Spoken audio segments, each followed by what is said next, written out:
Oh, Twitter, let's get into it, honey. All right, so if you're online over the weekend, you may have seen that the pharmaceutical company Eli Lilly was trending. The company lost billions in stock value after a verified Twitter account impersonating the brand promised to give out insulin for free.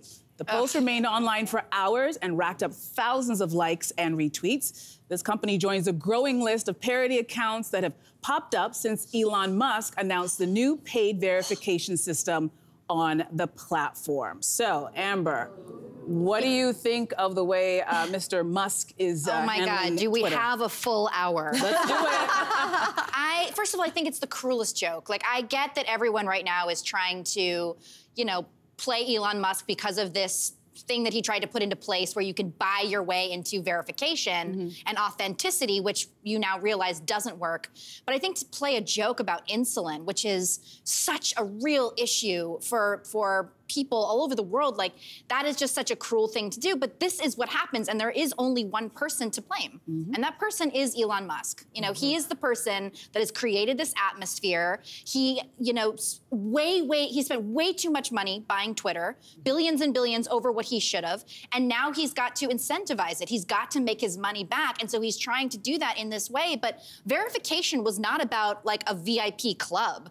Verification was always about having something in place that would protect the authenticity of the voices who were speaking about things. It was a way of protecting people and their identities and their voices. And now that's sort of all been thrown out the window. It's like the Wild West online. Can we show some examples? Yeah, Yes, sure. The Wild West. Let's start with Lockheed Martin. They make many things, including weapons. And one of them, this was the newly verified account, aka parody. We will begin halting all weapon sales to Saudi Arabia, Israel, and the United States until further investigation into their record of human rights abuses.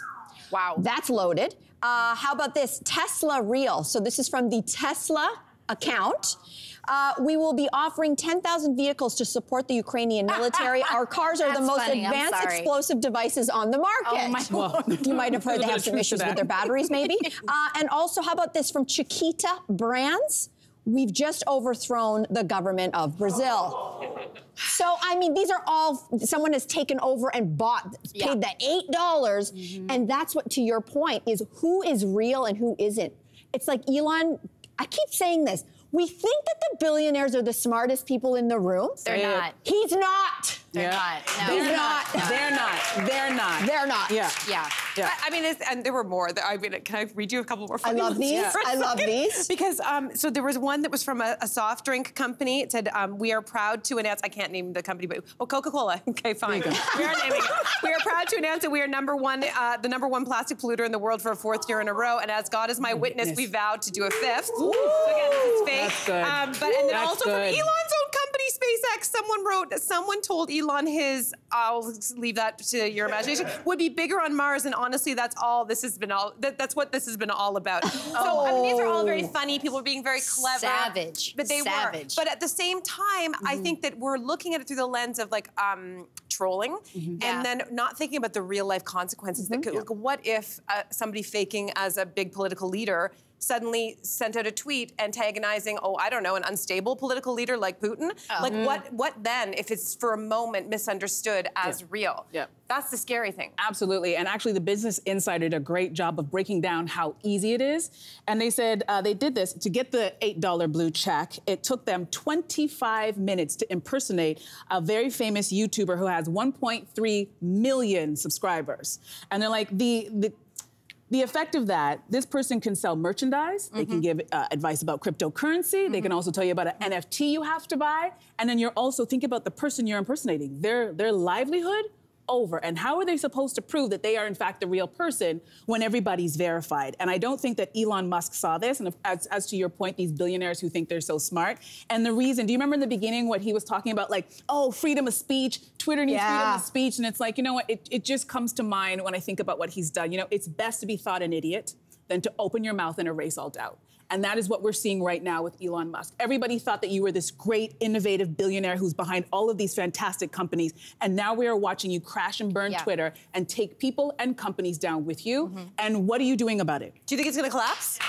I mean, I think it's the end of an era.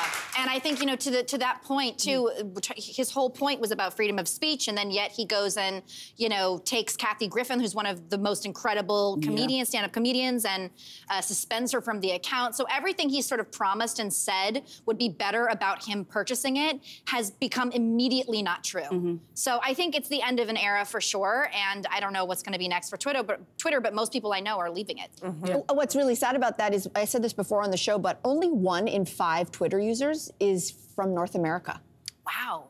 The rest of the users, 4 out of 5, are outside of Canada and the US. So sorry, not Mexico. So 4 out of 5 users are outside of Canada and the US. Because you know what other people are using Twitter for? To survive. That's right. Yeah. You look at what's happening in Iran, and you take a look all the way back to the Arab Spring. The Arab Spring, that's right. Twitter is a place that is not to just poke fun at billionaires and Lockheed Martin and all these companies which have actually lost billions of dollars on the stock market.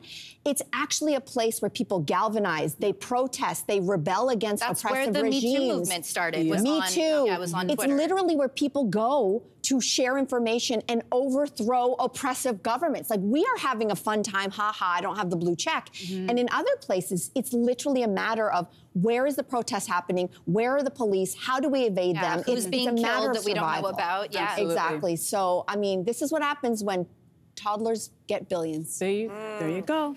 Hey there, wasn't that great? Do you know where you can find some equally good content? Our YouTube page. It's filled with discussions, debates, and some laughs. Head there now, like and subscribe.